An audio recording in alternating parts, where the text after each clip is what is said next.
li nekk di xew Sénégal jamono ji tiital nañu jaaxal nañu te vraiment sunu xol yëpp jeex na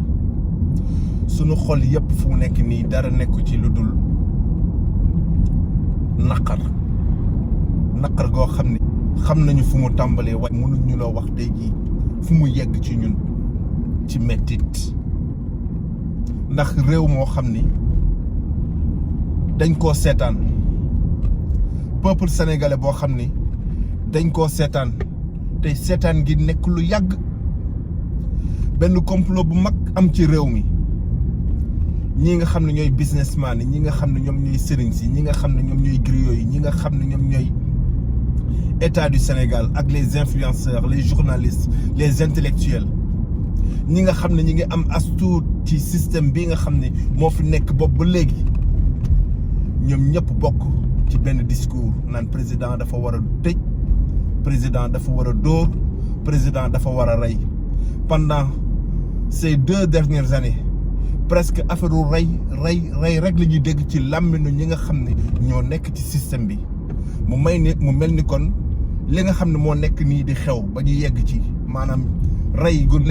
gu metti gi nekk Sénégal jamono ji dafa mel ni dañ koo préparé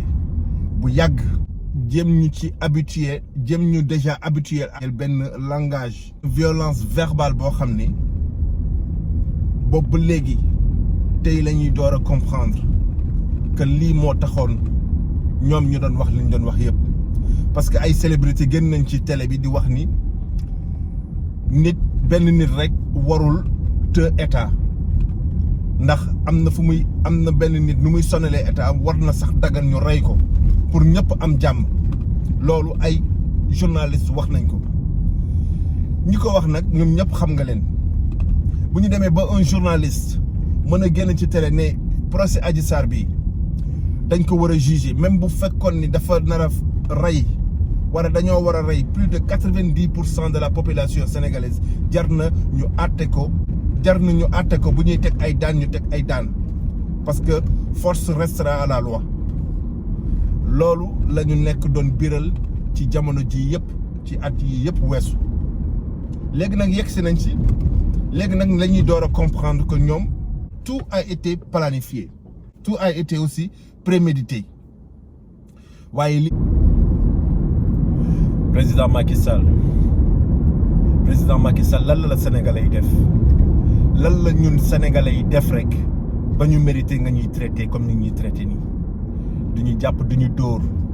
duñu jàpp duñu toroxal duñu jàpp duñu tëj ci kaso yi duñu jàpp duñu rey comme ay xaj sax kenn du ko reyee ni ñuy reyee jàpp cette jeunesse bi nga xam ne waxuñu dara defuñu dara lu dul bëgg une vie meilleure bëgg vie bi nga xam ni moom la ñu nekk tey jii di dund di gis seen ay parents di ko dund ñoom ñu nekk di ko dund googu la ñu bëgg génn ñoom tey jii injustice bi nga xam ne tey jii Sénégal moom la ñu nekk di dund